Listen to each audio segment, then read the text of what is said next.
लड़के पर जवानी आती देख जब्बार के बाप ने पड़ोस के गांव में एक लड़की तजवीज़ कर ली। लेकिन जब्बार ने हस्बा की लड़की शब्बू को जो पानी भरकर लौटते देखा तो उसकी सुध बुध जाती रही। जैसे कथा कहानी में कहा जाता है कि शहजादा नदी में बहता हुआ सोने का एक बाल देख सोने के केशधारी सुंदरी के प्रेम से आहत महल की अटारी में उपवास कर लेट गया था। बहुत कुछ वैसा ही हाल जब्बार का भी हुआ। मुंह से तो कुछ कह न सका पर शिथिल शरीर, चेहरे का रंग उड़ा हुआ, कुछ खोया खोया सा वह रहने लगा। माँ बाप ने उसकी हालत देखकर उसे सुना दिया कि ब्याह जल्दी ही उसका हो जाएगा। लड़की भी बिल्कुल जवान है, शमसल की बड़ी बेटी जहुना। आसपास के 4 गांव में एक ही लड़की है। पानी का बड़ा मटका सिर पर उठाकर धमकती 2 मील चली जाती है। घर भर का काम संभालती है अभी से।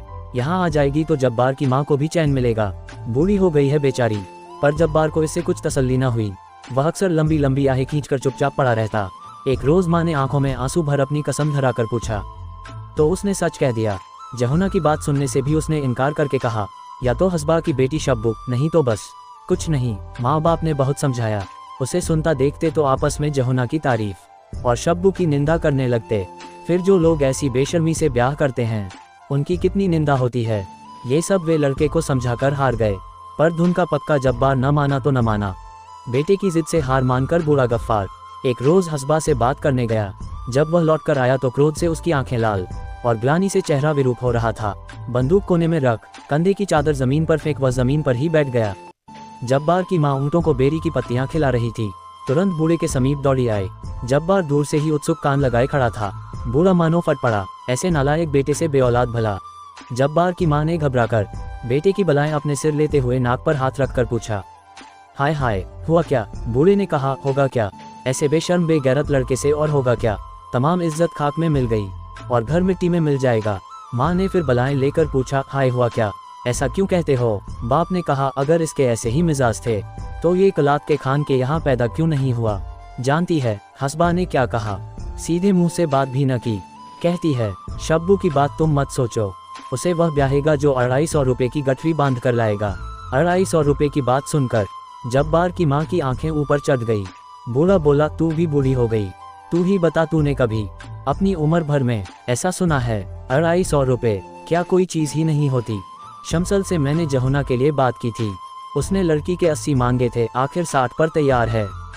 उसकी लड़की भी एक आदमी है और वह बदजात मांगता है 250, और फिर तू बूढ़ी हो गई।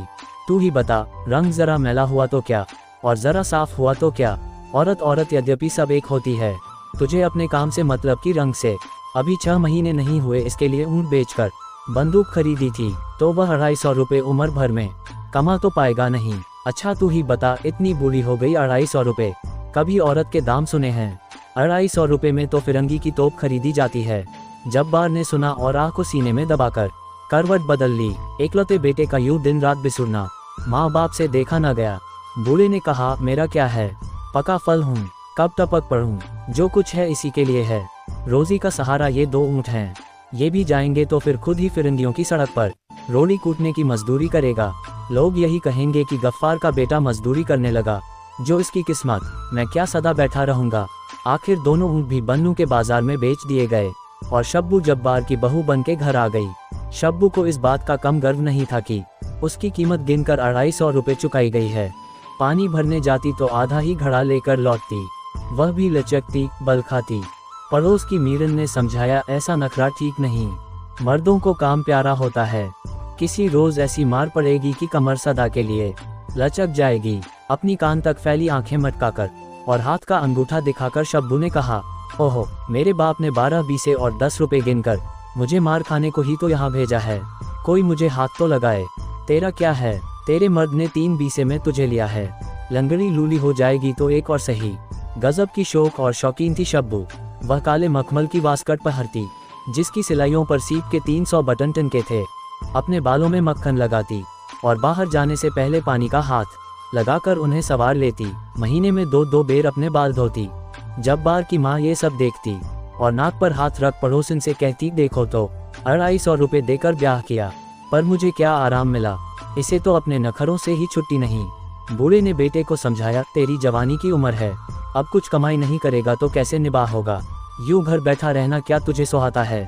रोजी का एक जरिया मेरे ऊँट थे, सो तेरे ब्याह में खत्म हो गए। अब भी तू कुछ नहीं करेगा। तो क्या मैं परदेश जाकर मजदूरी करूंगा? दोस्तों, आगे की कहानी आपको दूसरे पार्ट में मिलेगी। कहानी आपको कैसी लगी कमेंट करके जरूर बताएं। कहानी का अगला भाग सुनने के लिए चैनल को सब्सक्राइब करना ना भूलें। वीडियो पूरा देखने के लिए आपका बहुत बहुत धन्यवाद।